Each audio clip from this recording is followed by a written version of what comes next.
Hello, and thank you for joining us for the webinar. It's my pleasure to introduce today's speakers, who are all members of Anshin's COVID-19 resource team. Joining us today is Greg Wank, partner and leader of Anshin's Food and Beverage Group, Anthony Bracco, partner and leader of Anshin's Litigation, Forensic, and Valuation Services Group, and David Beckman, a director at Anshin's Litigation, Forensic, and Valuation Services Group. In addition to this session, Anshin has put together a COVID-19 update center housing the latest information on impacts and opportunities related to the outbreak. You can find that at anshin.com. It's my pleasure to now turn this over to Greg, Anthony, and David.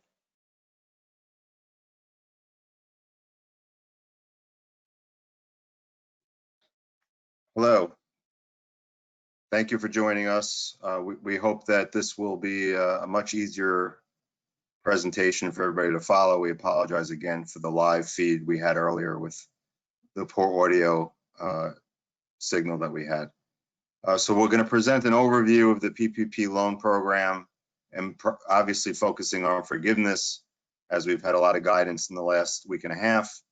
We're going to talk a little bit about what the latest guidance is, what still remains open in terms of issues that need to be addressed.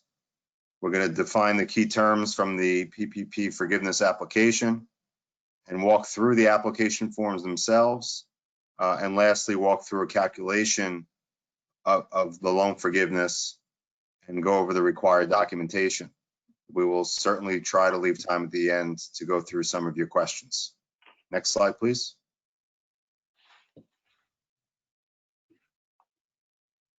So on May 15th, the SBA issued the actual loan forgiveness application and instructions, which took 11 pages. It's being referred to as Form 3508. The application provided detailed guidance on how to calculate forgiveness. However, it left several unanswered questions. There was further guidance then provided just this past Friday.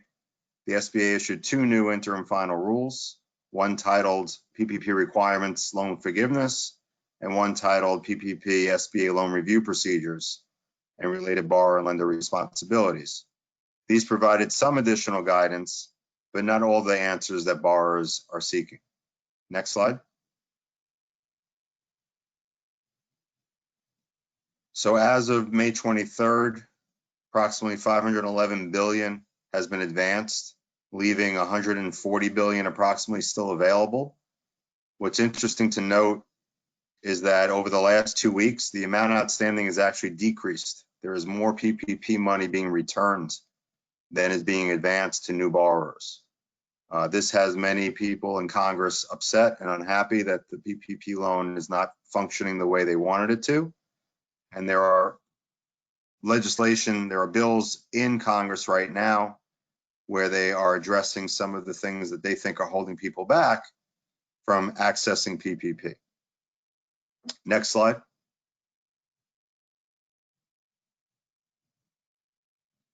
So just a minute on this new potential legislation. It is not yet law. It is not even a passed bill yet in either house. We have two separate bills that are facing a vote likely tomorrow, Thursday. Well, when you're reading this, it could be today, Thursday. The House version extends the 8-week covered period to 24 weeks, while the Senate version extends it up to 16 weeks. So those will have to be reconciled.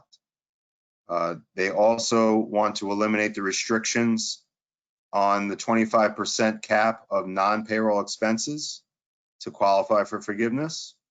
They also want to change the 2-year PPP loan term. So this is on the balance that is not forgiven, which right now is a 2-year loan. They want to make it 5 years. They also want to expand access to the payroll tax deferment. This is the FICA employer tax that companies are able to defer on an interest-free basis for up to 2 years. The rules right now state that once you are awarded forgiveness, you are no longer eligible to defer additionally incurred payroll taxes. So this would allow everyone to continue to enjoy that deferral through the end of 2020. They want to extend the rehiring deadline. So right now there's this provision that if you rehire by June 30th or restore pay rates by June 30th, that you would be eligible for up to 100% forgiveness. They want to extend that deadline. They also want to extend the window to apply for a PPP loan. The original legislation in the CARES Act only allowed you to apply for PPP through June 30th. There's support in the Senate version, at least, that this would extend it to December of 2020. Next slide, please. Anthony? Thank you, Greg. So the loan forgiveness application provided some new guidance and additional information and clarified certain issues for us. One item that was new that we hadn't previously seen is that the 8-week period that we've often referred to as the covered period, beginning the day that you receive your loan proceeds, now has an option of an alternative payroll covered period, and the borrower can use this alternative period as another option for them in determining the 8 weeks over which they calculate their spending. And we'll get into more detail on that later. The application also clarified the issue of whether costs have to be paid and or incurred. And so we'll also explain that in more detail in terms of which expenses actually should count towards for forgiveness. The application also defined FTEs, or full-time equivalents. That's something that up until now, we did not have a clear definition. Now we know from the application that a full-time equivalent is 40 hours. There are also FTE reduction exceptions that were provided for in the application. For example, employees who were terminated for cause, or an employee who resigned or requested a reduction in their hours. And so now those items such as that are exceptions to the FTE reduction rule. There's also clarification on how to calculate your reduction for salaried and hourly workers, and we'll talk about that in greater detail later. We also have clarity on the order of the loan forgiveness calculation. Depending on the order in which you followed the individual components of the calculation impacted the result that you received. We now understand the order in which those calculations are to be performed. One significant item that came out was FAQ number 46. There was a lot of concern with businesses as to whether or not they met the good faith certification that they signed off on, indicating that the loan was necessary for their business. And the new guidance indicates that any loan less than $2 million to a borrower, that borrower is deemed automatically to have met that certification in good faith. Next slide, please. On May 22nd, Greg mentioned that two new IFRs were issued. The first one talked about requirements for loan forgiveness, and it provided some examples on certain calculations that are involved in the loan forgiveness calculation, and provided some new guidance. It explains the loan forgiveness process. It also talks about, in more detail, eligible payroll costs.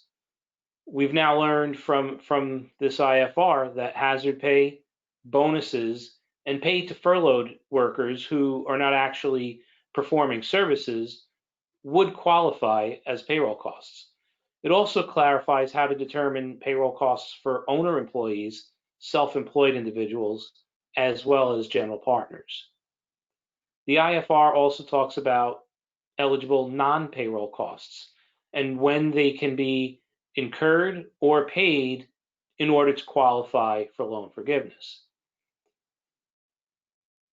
The IFR also addresses reductions to loan forgiveness amounts by explaining the definition of an FTE and how it's calculated. We now have clarity on how to deal with the reduction in loan forgiveness for reductions in FTEs. And they've also clarified how to determine the reduction in loan forgiveness for a reduction in salaries. Most notably, related to the reductions in loan forgiveness, the new IFR explains that if there is a reduction in salary because of a reduction in FTEs, then that salary reduction is not calculated in the loan forgiveness reduction. In other words, you do not take a reduction in your loan forgiveness for both a reduction in FTEs and a reduction in salary of that particular employee. So if I've reduced an employee's hours, let's say I've cut them from 40 hours to 20 hours, there's going to be not only a reduction in FTE, but also a reduction in their salary. I only take the reduction in FTE for that employee. Next slide, please. The second IFR, SBA loan review procedures and related borrower and lender responsibilities, explains that the SBA may review any PPP loan for any amount at any time. So although we know that every loan in excess of $2 million will be reviewed, the SBA still has authority to review any other smaller SBA PPP loan. Lenders have 60 days to render a decision to the SBA on an application for loan forgiveness. So first, the lender has to provide this decision to the SBA. The SBA then has 90 days to review, which results in up to 150 days before the borrower learns whether or not their loan has been forgiven. To the extent that a borrower was required to make payments before they've received notice of their loan forgiveness, the lender is required to return the excess payments, including accrued interest. If a borrower's loan forgiveness application is denied in whole or in part, the borrower has 30 days to appeal that SBA determination. The appeal process is not yet finalized, has not been explained to the public. We expect that to be provided in a future IFR. Lenders will not receive origination fees for any loan that the SBA determines was ineligible. So if a borrower should not have qualified for a PPP loan, the lender will not receive their origination fee. And it's important to keep in mind that the borrower may be subject to additional questions posed by either the lender or the SBA. So it's not just a function of submitting your loan forgiveness application and documentation. The lender and the SBA have the right to come back, request additional documentation, or ask further questions. Next slide, please. Questions that the IFRs have not answered. Obviously, how will current pending legislation impact loan forgiveness calculations if it passes? But also, when calculating payroll costs, does the guidance regarding expenses paid and incurred mean that the covered period could result in more than 8 weeks of payroll qualifying for forgiveness, whereas only 8 weeks would qualify under the alternative payroll covered period? And that's something we'll talk about a bit more later. Do non-cash compensation costs, such as retirement and health insurance, incurred during the 8-week period qualify for loan forgiveness if they're paid subsequent to the 8-week period? The confusion there is that in one portion of the application, it talks about retirement and health insurance expenses that were paid and incurred, and on the actual face of the application where you do the calculation, it asks for retirement and health insurance paid on behalf of employees, and they don't mention incurred. So there's that just raises a question on that issue. Can I fund more than 8 weeks of retirement plan contributions during the 8-week period? Since it's at the application states to list the amounts that were paid, the question becomes whether or not you can pay more than 8 weeks and still qualify. And does a lease have to be in writing to qualify as a non-payroll cost? It's not uncommon for related party leases to not be in writing. We do see that from time to time. And so the question becomes, does it have to be in writing? And if I restore my FTEs by June 30th, can I terminate employees right after June 2020? Will the SBA look to subsequent periods in terms of this issue? And finally, what is the definition of owner-employee? It's a new term that's been provided in the application and the IFR, but there's no definition. And we'll talk about that in more detail later as well. Next slide. I'm going to turn it over to David to go through some key terms and definitions.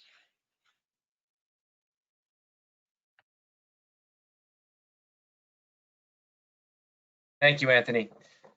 So the next few slides, we're going to get into some of the definitions and concepts that are related to the loan forgiveness for PPP loans. They're also going to be tied in later when we go through the forms and also our case study. So listening closely. In terms of calculating the 8 weeks of eligible costs, whether they be payroll costs or non-payroll costs, the term over which you would gather that is defined either as a covered period or the alternative payroll covered period. And just for ease of discussion, I'll refer to it as the alternative period going forward. The covered period is what existed with the original act, and that is it starts the day that the borrower receives their proceeds. And then for the next 56 days, you accumulate your costs, whatever they may be, that fall under the umbrella of eligible costs, and that's your total that's eligible. The SBA also issued an alternative period and it's only for borrowers that have a biweekly or more frequent payroll, weekly, for example. They can elect to calculate eligible payroll costs for the period that begins on the first day after the loan disbursement date that begins with the first pay period. So you get, for example, if you got your loan period disbursement on May 1 and your next payroll period starts May 5th and it's for 2 weeks, so it goes to the 19th, that's the start of your alternative payroll period. And that also lasts for 56 days. Now, in trying to decide which one makes more sense, if you think about it, if for whatever reason during the 8-week period, your payroll is more front heavy, you're incurring more payroll at the beginning of that 8-week period, you might want to consider using the covered period because it takes a few days for the alternative payroll period to kick in. Alternatively, if for some reason your payroll is back heavy and you're incurring more payroll towards the end of your 8-week period, you may want to consider your alternative period in that scenario. Next slide, please. A little bit more on the alternative period. Just to emphasize, for borrowers, this is only applicable if a borrower has a biweekly or more frequent payroll. So those folks who pay twice a month, this cannot be applied. And also realize that once you choose a pay period, that is true for any payroll costs, whether it's cash compensation, non-cash compensation. We'll discuss those differences later. For non-payroll costs, you can only use the covered period. You cannot apply the alternative period. All right, next slide, please. So what are payroll costs? Half of this slide is been in existence for the past 2 months. It was with the original act. So gross salary, gross wages. So someone had asked a question whether you deduct FICA. You don't. You're picking up the gross amount of payroll. And everything else listed on the slide counts towards that cash compensation. Keep in mind, any compensation, whether it's an owner or a regular employee, they're going to be limited during that 8-week period, whether it's covered or the alternative period, to $15,385. And that $15,385 is simply 8 weeks divided by 52 weeks, a full year, times the 100,000, which everyone is limited to. No exceptions. Further guidance that was issued by the SBA, the IFR, which is interim final rule, also discussed to the extent an employer or a borrower furloughed some employees and paid them, they are permitted to include that as an eligible cost or just limited to the $100,000 to the extent that that pay is included. Also, hazard pay and bonuses were addressed. Those amounts are eligible. Again, you have a limit to total comp of $100,000 on an annualized basis. And it's limited to also the $15,385 during that 8-week period. There's nothing specific that discussed whether bonuses or hazard pay was earned during the period. It only addressed whether it was paid. So as it stands right now, that's where the guidance stands. Next slide, please. Compensation to owners. there's 3 buckets of pay. There's pay to employees who make less than 100,000 in 2019, and this will come up later in our tables. There's payments to employees who made more than 100,000 and what limitations are there. And then there's compensation to owners. The compensation to owners will be tracked separately from all other employee pay. And there are 3 buckets of compensation to owners that are owner employees, self-employed or Schedule C filers. For owner employees, think of owners of C Corps or S Corps, and general partners. Each one of these has a cap. And if you go to this, look at this, focus on the second bullet. Eligible payroll costs for each owner, because there could be multiple owners, is equal to the lower of amount paid during the 8-week period or the 8-week equivalent of 2019 comp. The 2019 comp will differ for each of these owners. Owner employees, if it's a C Corp, they should be getting a W-2. Self-employed will be reported on their Schedule C, and general partners will be their self-employment income with some deductions and then also multiplied by 0.9235 in that bottom bullet. Next slide, please. Payroll cost also includes non-cash compensation, which consists of employee health insurance, employee retirement plans, and employer state and local taxes based on employee compensation, all funded by the borrower. And this has been around for a while. These amounts will be calculated and added on later. We'll show you in the forms where they get added in. Next slide, please. And just to reiterate, compensation is limited to 100,000 as prorated for each employee, 100,000 per annum. So it's really for the 8-week period, 15,385. Federal taxes are not included, or they're excluded from payroll costs. Compensation should be to an employee who the residence is inside the U.S., excluded outside the U.S., and it also should exclude any qualified sick leave or qualified family leave wages for which a credit is allowed under the FFCRA. Next slide, please.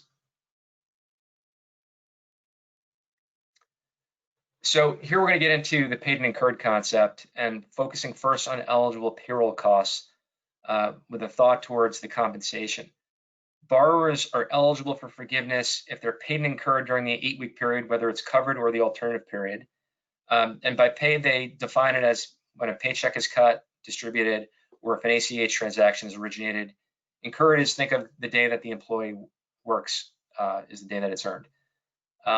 They do give you the benefit of, and this because this simply will happen based on timing, when payroll costs are incurred, but they're not paid until after your period ends. So if your covered period ends June 15th, but there was payroll related to employees that was earned or incurred for the 5 days leading up to that, and it's not paid until after, you're going to get the benefit of that as long as it's paid during the next regular payroll date. Next slide, please. Non-cash compensation.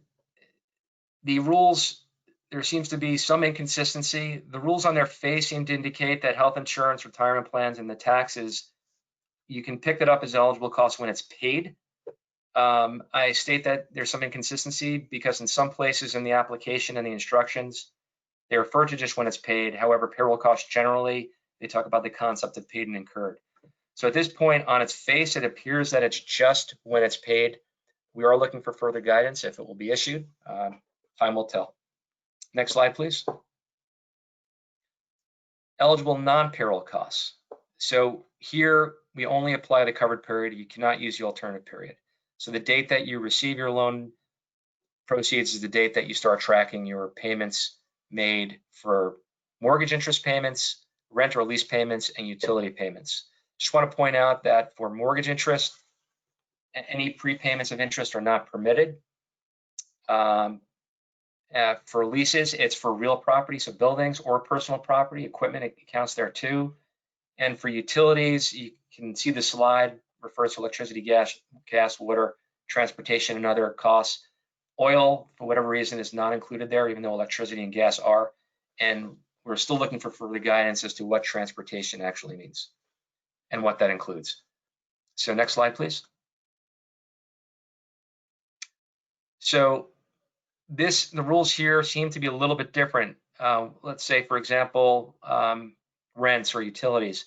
They do allow, if you pay it during the covered period, it can be for times that were incurred prior.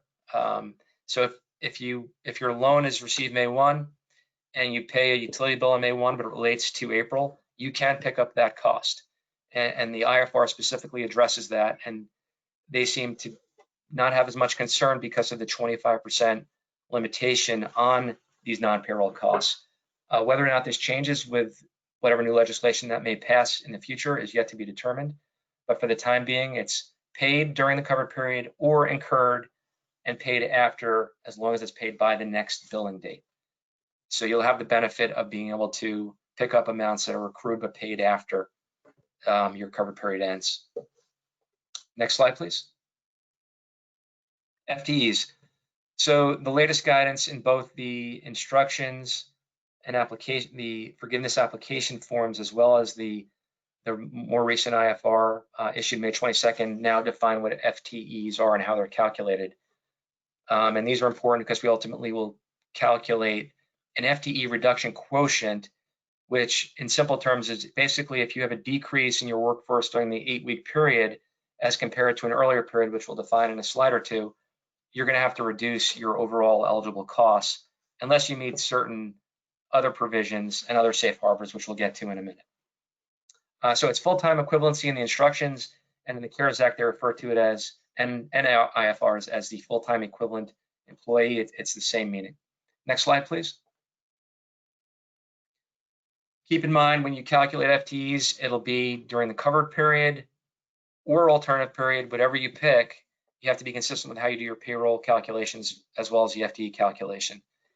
You're basically taking the average number of hours paid per week during whatever period you're looking at, whether it's the 8 weeks or some other period, divide by 40 and round to the nearest 10th. So in simple terms, quick example, anyone working 40 hours or 50 hours or 60 hours are all going to be the same. They're going to be 1 FTE.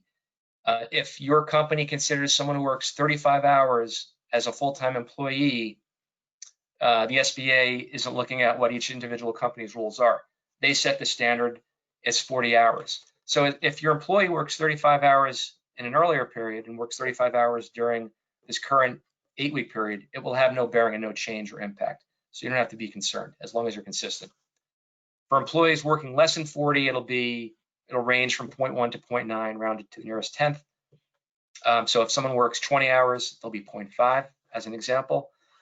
And lastly, the SBA does permit borrowers to elect a simplified method that assigns anyone working less than 40 hours as 0.5 FTEs.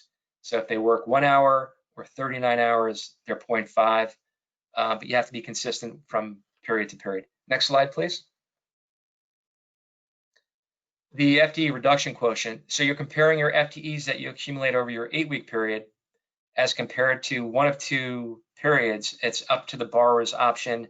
Whichever one is lower is the number you would choose as a denominator. It's either February 15, 19 to June 30, 19, or January 1, 20 to February 29, 2020.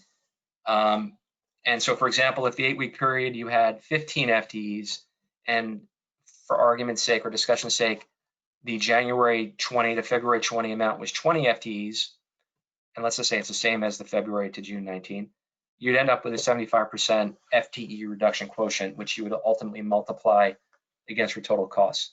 Seasonal employers have other choices. If those two periods don't work, they can choose 12-week period between May and September 15 of 19.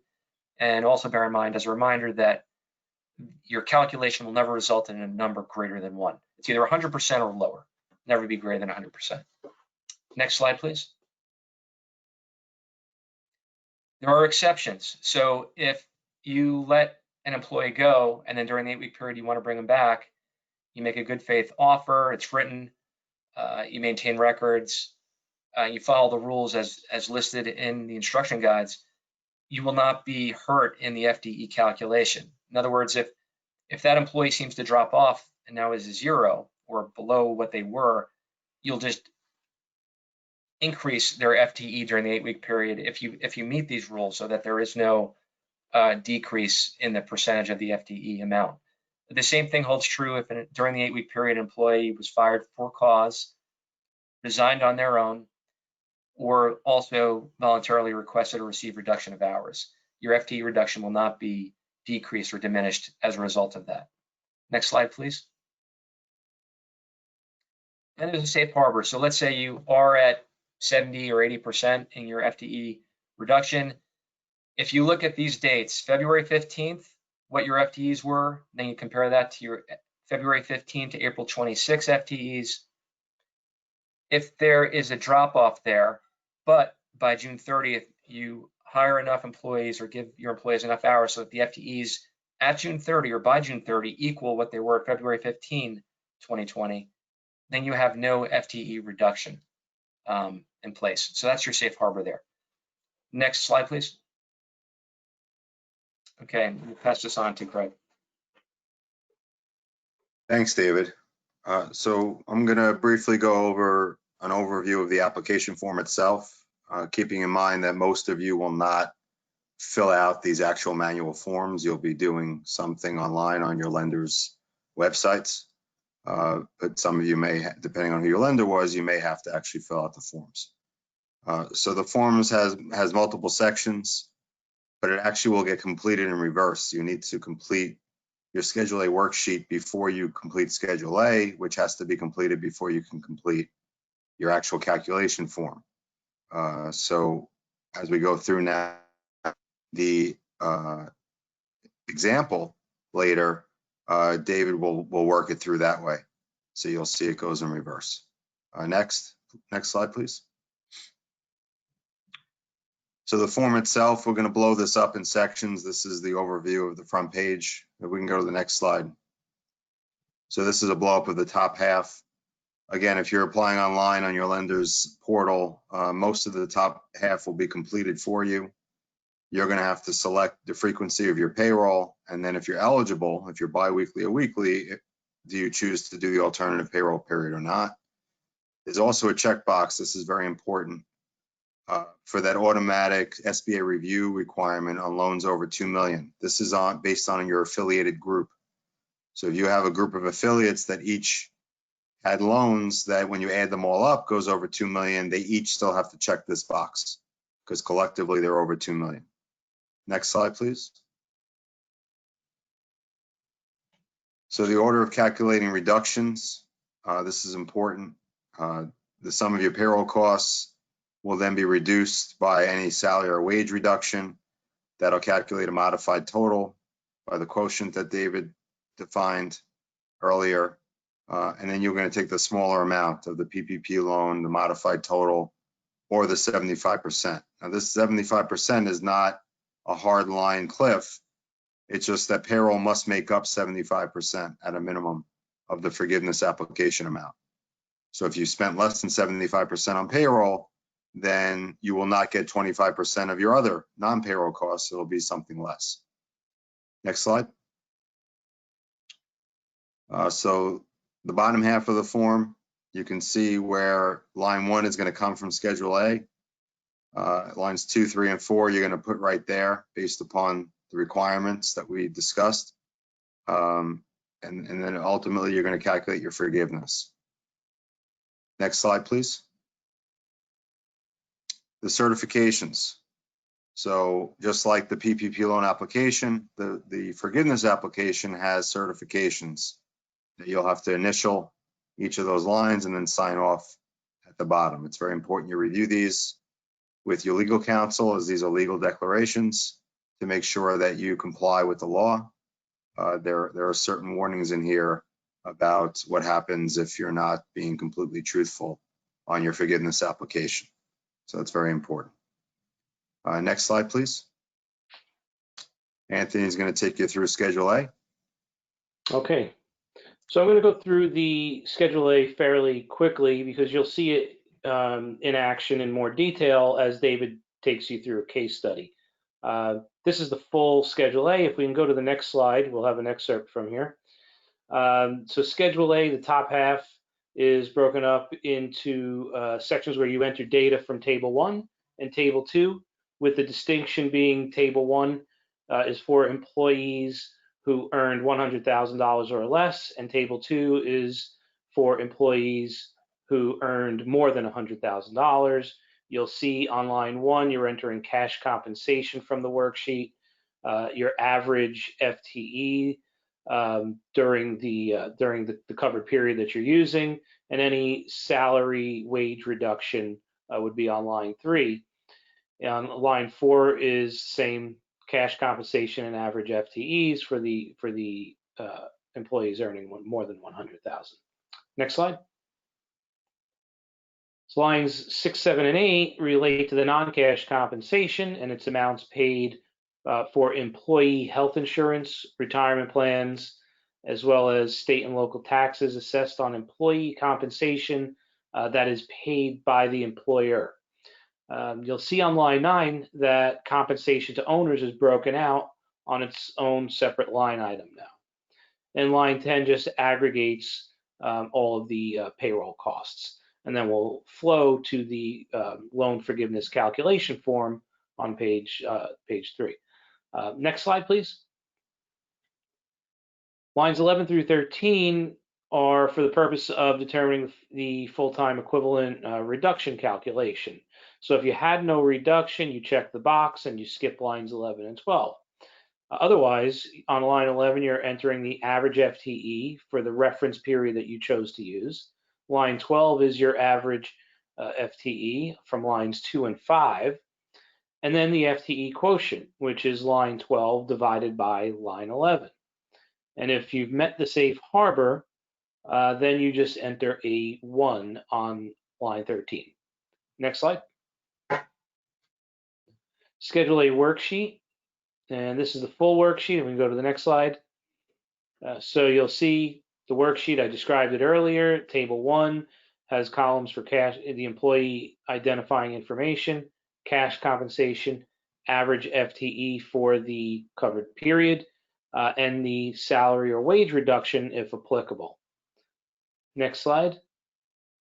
Table 2 is identical, except it doesn't have a column for the salary or wage reduction. Next slide. So on this sheet, you'll see that it requests you enter the borrower's average FTEs between February 15 and April 26 of 2020. Step 2 is what were your FTEs for the pay period of February 15th, so that you can determine, did I have a reduction during the period of February 15th through the 26th. If step 2 is greater than step 1, then you have to go on to step 4. Otherwise, the safe harbor is not applicable.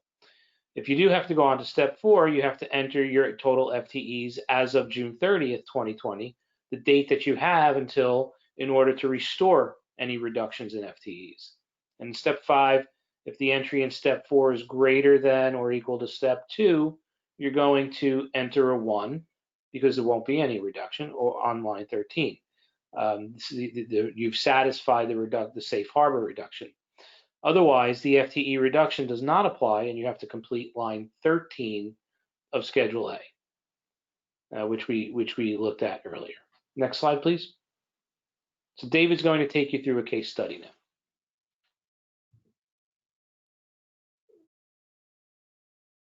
Thank you, Anthony.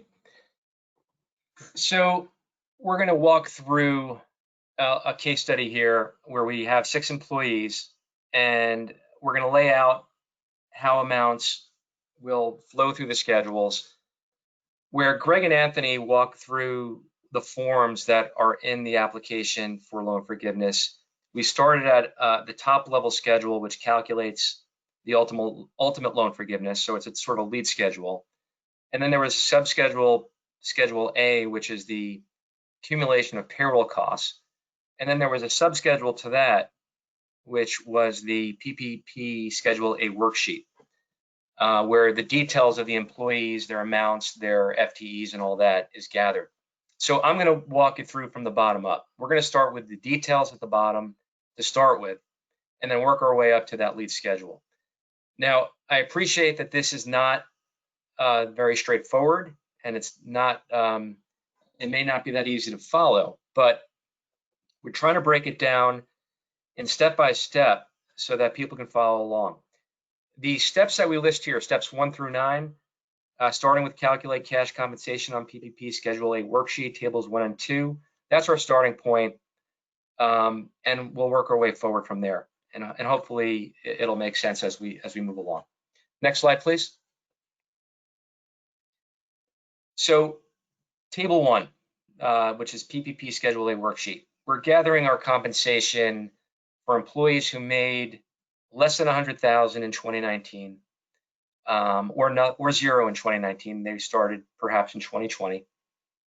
And we're gathering their compensation for the 8-week period, which might be the covered period, which would start the day that you receive your loan proceeds, or it could be the alternative payroll covered period, which again starts after the loan proceeds are received and the first day of the pay period that begins after that date. We're also gathering the individual employees' FTEs, which for employee 1 and 2, in this scenario, worked 40 hours or more. Employees 3 and 5 worked less than 40 hours. And we accumulate those amounts. And then in addition, the rules from the Act say that any employee who was paid during the 8-week period, if they made less than $100,000 or 100,000 or less in 2019, they're subject to a rule where if their pay is reduced by more than 25% when you compare the 8-week period to the first quarter of 2020, they're subject to a salary reduction. And we're going to get into that detail on the amounts of 385 and the 1,200 in that last column that flow from Schedule A worksheet. But just keep in mind, after you sum these amounts up, these dollars of 36,523, the 3.2 FTEs, and the 1,585 of reduction from salary is going to flow to another schedule, the PPP Schedule A. Next slide, please. So where the first schedule we looked at, table 1, was for 100,000 or less. This is for employees that are greater than 100,000. So again, we're accumulating their compensation for the 8-week period. Again, it's either the covered period or the alternative period, needing to be consistent wherever you're applying this. And then we also report their average weekly FTEs. You'll note for employee 6, their compensation was capped out at $15,385. Because when annualized, it was probably equal to either 100,000 or more for that period. So it could have been greater than that, but it's going to be capped out at 15,385. The FTEs are 1, so that employee 6 probably worked 40 or more hours, and employee 4 likely worked 20 hours on average during the 8-week period. And these amounts also will flow to PPP Schedule A, both the 26, 154, and the 1.5. Next slide. All right, so this slide is a lot to look at. This is where we calculate for those employees, whether they were salaried or hourly paid, their reduction in payroll. And if it was in excess of 25%, that amount greater than the 25% will be a reduction on the overall calculation. There is a safe harbor rule, which we'll get to in a minute, that if they meet, they will not have to reduce for the reduction in salary, but that's the way it works. And this form that we created is copied out of the instruction book. So if you take a look at the instructions, you'll see how it matches up. And if you study it, you'll figure out the flow. Employee 1 and employee 3 were salaried employees, and employee 5 was an hourly employee. And there's a different approach in how you do either of these. So let's focus on the salary. Employee 1, they made $60,000 on an annualized basis during the 8-week period, whether it was covered or alternative. And then we compare that to their pay during the first quarter of 2020, January to March 31. Also, that's an annualized amount. And since the reduction from 80 to 60 was 75%, there's no further calculations that need to be done. It's only if it's greater than or less than 75%. Employee 3 does fall underneath the 75% rule at 72%. So then the next step, and that's in step 1A, B, and C. If you look at step 2, there's a safe harbor. And those dates that they use are the same safe harbor dates used in the FTE safe harbor, And they may have nothing to do with when you took out your loan and when your 8-week period is, but these are the defined terms, so we follow them. So we look at salary at February 15, it's 90,000. You compare that to the salary from February to April 26 at 75. There's a drop off there. And if they were covered by June 30th, 290,000, they would meet the safe harbor and there would be no reduction. However, the 85 is less than 90, so we move on to the next step. So from a math perspective, we take the 90,000 for the salary employee number 3 for the Q120, multiply it by 75%, and this is step 3A, and you get the 67,500. You compare that to what they were paid on an annualized basis, which was 65, so the overall reduction there is 2,500. That 2,500 is based on an annualized basis. So at the bottom of the chart, we convert that 2,500 annualized reduction to an 8-week reduction. So we multiply it by 8, we divide it by 52, we get 385. That's in the blue shading. The hourly employee number 5, is a different approach. In this scenario, the SBA is having us look at what they were paid per hour, not taking into account what their total pay was, just the hourly rate. So we compare $30 for the 8-week period to $45 during the Q1 2020 period, and that's 67%, so it's below the 75% mark. We looked at the safe harbor. It was 45 for February, 35 for February to April, so there's a drop there. And by June 30th, they did not get back to the 45, so they do not pass the safe harbor. So we then go to the calculation. We then multiply the $45 per hour for Q1 times 75%, and that gets you the 33.8, which is rounded. It's really 33.75. And then we subtract from that the amount per hour they were paid during the covered period of 30, and that's where we get the 375. We're now multiplying that drop in rate. That's the amount greater than the 25% reduction times the number of hours. This is now at step 3C for the period Q1 20, or January to March, which was 40 hours per week as calculated. Multiply the 40 hours per week times the 375, you get to $150. That's for 1 week. Multiply it by 8 to get to the 8 weeks, and it's a reduction of $1,200.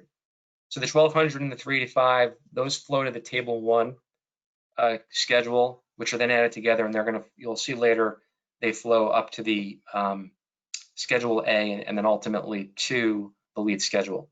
Next slide, please.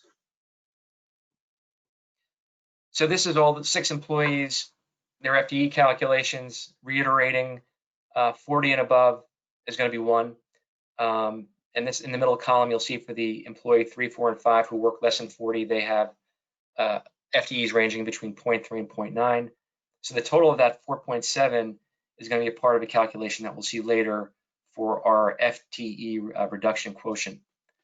And then just for illustrative purposes, we showed you what the simplified method would look like. So for employee 3, 4, and 5, it's always going to be 0.5 regardless of where they are. And it'll be the same whichever period you use in the FTE calculations. Next slide, please. So you reduce your head count when you look at your 8-week period. You have an FTE reduction quotient. There is a way to reduce or get rid of that reduction, and that is if, again, you meet by June 30th, if you put in place the FTEs that were in existence as of February 15th. Presuming that there was a drop-off when you compare February 15th, which is step 2, to step 1, which is FTEs from February 15th to April 26th. In scenario 1, they failed because they only had 6 FTEs as compared to 7 as of February. So you would use whatever percentage you calculated when you do your FTE reduction quotient. And in scenario 2, they passed because by June 30th, they met the number of FTEs. Now, I've heard questions regarding FTEs about whether does it matter if they're a part-time worker or an interim worker or if they work overtime. It doesn't matter. Whatever worker was in place during whichever period you're looking at, whether it's the 8 weeks or the comparative period, you figure out what their average hours were during that period and come up with their FTE, whether it's 1 or below 1, and sum them up for all employees, and then compare that to whatever other period. So there's consistency in that comparison. And a reminder, anyone who is an owner or an owner employee, their FTEs do not count to this calculation. So owner's comp does not play a part in the FTE calculation. Next slide, please. So this is the payroll cost lead sheet, as I call it, PPE Schedule A. It accumulates the comp from your table 1. Again, those are the employees who made less than 100,000 or no dollars in 2019. In this case, it's 36,523. And we also have a reduction for their salary of 1,585 at line 3. PPE Schedule A, Table 2, pulls in the salary, the 26,154 at line 4 is for those employees who made more than 100,000 during 2019. And then we separately have to pull in and track the line 6, 7, and 8, the non-cash compensation, which is payments for health insurance, retirement plans, and the state and local taxes assessed on employee comp. These would be tracked separately. Right now, as the rule stands, as I mentioned earlier, it's based on amounts paid. So for purposes of this example, we use 20, 30, and 10,000. And then separately, compensation to owners. Let's assume this is a C Corp and that individual was paid more than 100,000 per year. Here we would limit it to 15,385. And any contributions made for them, for that particular owner, for health insurance or retirement plans would not be picked up in line 6 or 7. It would be part of the overall cap for line 9. So we add up the components of compensation at line 10. We get to 138,062. And next slide, please. Focus first on, this is the FTE calculation. Line 12, total average FTEs, that's the average FTEs during the 8-week period. And if you recall, it was 3.2 for the first group of employees, table 1, and I think 1.5 for table 2. That flows into this line 12. And we compare that to the chosen reference period. Again, let's assume it's January 20 to February 20. And we're not showing the calculation, but let's assume it's 5.5. So there was a drop off here, the reduction in headcount, which leads us to an FTE reduction quotient of 85%. This 85% will flow to the lead schedule. The next slide, please. And just to focus you on that 85%, since I just mentioned it, it's there at line 7. So starting at the top, again, this is a sort of a reproduction of what was in the actual form. This may look a little bit different when you actually fill it out, assuming the rules don't change too dramatically between now and then. The first step is let's add up lines 1 through 4. Payroll costs, which flows from PPP Schedule A. We separately need to track our mortgage, rent, and utility payments based on when they're paid, and make sure you pick up amounts that were paid subsequent to your covered period but incurred through the date of your 56-day period. And in this example, we end up with 193,062. From that, we're going to reduce the salary wage reduction. That was that complicated chart where we had employees 1, 3, and 5 listed.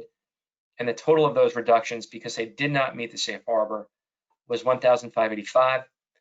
So you subtract that from the 193, you get to 191,477. And here's where you apply the FTE reduction quotient. So 85% of the 191 is 163,626 at line 8. This amount is referred to as the modified total. We're now going to compare that modified total to 2 other amounts.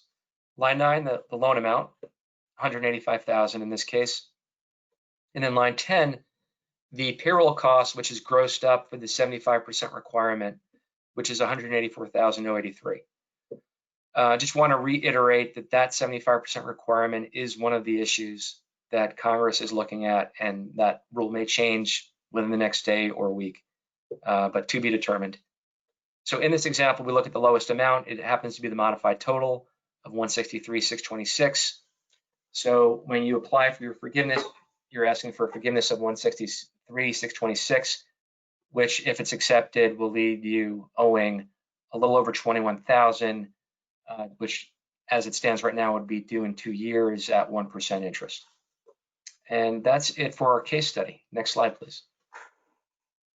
I think Anthony Bracco was up. Okay. Yes. So in the interest of time, we want to save some time so that we can answer some of the questions that we received earlier today.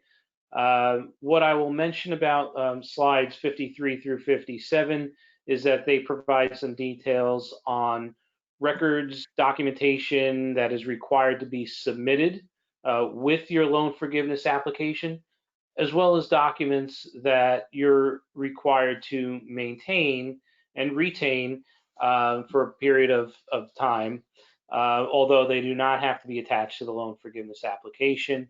One point that is that the documentation listed on this slide 53 should be retained for 6 years after the date the loan is forgiven or repaid in full. But you can go through that list on the next 4 slides in detail separately. But what we would like to do is get to some of the questions that were asked of us earlier today. Great, Anthony. Thanks. This is Greg. We're going to try to knock off a bunch of questions real quickly, just a few that I can very quickly answer, and then I'll kick some to Anthony and David. A lot of questions about the 35-hour, the companies that have less than 40-hour standard work weeks. They're concerned that they're being penalized. They're not going to be penalized because their standard work week presumably was the same in their base period. So the FTE count shouldn't change just because you have to measure against a 40-hour work week, because it's the same for both. A bunch of questions about when am I supposed to apply for forgiveness? That's a great question. You would think that an application form would tell you when it's due. It does not tell you when it's due. I could tell you that several lenders have on their website that they are awaiting guidance from the SBA as to when they are supposed to start accepting forgiveness applications. So that is not yet clear. Presumably it will be in a short order following the end of your 8-week period, or if the periods are extended due to legislation, it'll postpone that anyway. A couple people asked about, can I have more than 75% on payroll? Yes, of course you can. If you spent all your PPP money on payroll, then maybe you'll get a gold star from Congress. That's exactly what they would love to hear, that you had extra payroll. So you certainly can go over the 75% on payroll as the law stands right now. Just a couple of questions I think that I'll kick over to you guys. A lot of concern about the change in rule that when they calculated their loan amount and they're an S Corp or C Corp, they were able to count 2.5 months of the salary of their owner plus the health benefits of their owner. And now for forgiveness, they're stuck with this cap on everything. They want to clarify that that's the case, which I believe it is. And is there anything further to say on what they're doing to distinguish between owners and non-owners? I think, David, you covered a lot of that in your example. So on the latter question, the distinction is between the 3 types, whether it's owner or employee of a C Corp or S Corp for that matter, partners and partnerships, or the Schedule C filers, the sole proprietorships. In all cases, I think the SBA is trying to put them on relatively even playing field in terms of how they're treated, so that at the end of the day, their all-in comp is limited to $15,385, whether it includes health costs, retirement contributions, or whatever it may be. So although the initial loan application may have permitted that, there may be a limitation as to what that owner ultimately can deduct. Now, there may be a catch-up in other places. This is a fluid thing. There are a number of employees or a number of costs that can be accumulated during the 8-week period that might make up for that differential. So it's not an automatic, oh, I'm going to have to owe money. There may be other places. If you pay more money in your 8-week period to your employees than you did for the loan, then you may be able to catch up in those places. Understood. There's a few questions I thought were interesting around my 8-week period expires before June 30th. Presuming I meet the 100% test on FTE count, do I have to worry about maintaining headcount through June 30th, since that's a safe harbor date? Anthony, what are your thoughts on that? I think it's somewhat unclear, but it would seem if the test is through June 30th that you still have to look at it through June 30th. I think the intent was that jobs would be maintained at least through that date. Okay. Now, just to differentiate, Yeah. for the FTEs, if you're okay and you maintain the proper workforce during your 8-week period, and the FTEs are equal to or greater than what they were in your comparative period, whether it's the prior year 19 or the January to February 2020, the safe harbor rule goes out the window. You don't have to worry about what happens June 30th. So if you have the employees in place during your period and your total FTEs are greater than the comparative period, you're safe. It doesn't matter what happens June 30, just to make the distinction. Okay. A lot of questions around added costs because of the remote work environment. People saying my utilities are way down because nobody's in my office. So I'm covering my employees' home utilities, their home internet, their home Wi-Fi, all these kinds of things. Is that going to be eligible? I believe the answer is no.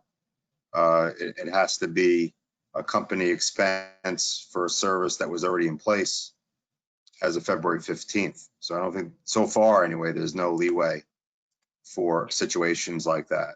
That's right. And I think they asked for documentation to show whatever utilities you're taking credit for that they were in effect as of February 15th. Okay, so you're gonna have to prove that also. Yes. A lot of questions around employer contributions to qualified plans. So I know we covered it in our slides, but there's so many questions throughout the hour that when we presented live on this topic. So if I have my 2019 contribution that I typically would have until later in 2020 before I file my tax return to make that contribution. So I've incurred it. I incurred it last year, but I've incurred it already. And now I fund it during my 8 weeks. Can I count that entire thing? I mean, I don't see anything that would limit that based on the rules, as long as it's been incurred and paid. Any thoughts on that? Yeah, I mean, it would seem as though you could take credit for that. It's they specify on the application, list the retirement contributions that were paid during your 8-week period, and if that's when you chose to pay it, I don't see why you would not be able to take credit for that. Okay. And as far as, there's a bunch of questions about the hazard pay and the severance pay. Are they carved out from the $100,000 cap? That's not the case, right? It's everything's still subject to the $100,000 annual cap. No, the most recent ruling, IFR that was issued, addresses that specifically and says that it would be included, subject to the limitation of all gross wages of $100,000 per annum or $15,385 for the 8-week period. So that does get included as a part of that. Okay. And just a couple of two final questions. One around what if I accessed, I'm just going to shut off my camera. What if I accessed additional funds, a second tranche, took advantage of the additional guidance that allowed me to get a loan, let's say for partners in a partnership. So now I've taken 2 tranches of loans. When's my 8-week period? That's a mystery. That we talked about that when that first came out and how the SBA would handle that, and we have seen no guidance as to whether those get merged. Does the start date start with the new loan? Do you treat them separately? It's not really clear, and the SBA has provided zero guidance on that specific issue. So at this stage, it's not clear. And another question, and I'll throw it back to Greg and David, surrounding that issue is with the partners. There were businesses that did not include partners in their loan application, so did not receive PPP funds, for the partners. But the question continuously comes up for us is, but can I still count the payments to the partners in my loan forgiveness calculation, even though I did not include them in my loan amount calculation? There is nothing that prohibits that. The rules are fairly clear as to what you can include from owner comp or partner comp. So I wouldn't see a reason not to include that as a part of your loan forgiveness application. There's nothing explicitly that says you can't. Okay. Final question that also appeared multiple times around lease arrangements. We mentioned personal property. The morning, this seems to be a desire for an example of what that would be. And also about lease terms. What if I had a lease in place as of February 15th that expired, and I'm now month to month, or I'm renegotiating? Am I still okay? I think I'll take the second question first. That's one of those, there's so many different nuances and so many different questions you can come up with that, what about this scenario? I think you take your existing lease, you prove that there's ongoing negotiations or that it's month to month, that the original, that you've been in that location prior to February 15th, and even though the lease may have expired, you have a continuing understanding with your landlord and hope for the best. I would think that would be permitted, especially if you were in the location prior, but ultimately it's up to the lender and the SBA to approve that. Greg, can you repeat your first question there? The first part was an example of what personal property is for a lease obligation. And personal property by definition is anything other than real property. So it could be office equipment, it could be tools, it could be a copier, anything where you have a lease that you're using that's not real property. Perfect. As long as there's an obligation as of February 15th. So that's considered Correct. part of that. Correct. Yeah. Yep. Okay. All right, great. Thank you again. Thank you everyone for indulging us in your attention and your great questions. We'll be monitoring this new legislation, and I wouldn't be surprised if we have another webinar in the coming weeks if we do get new legislation that dramatically changes the guidance. Have a great evening. Thank you. Thank you.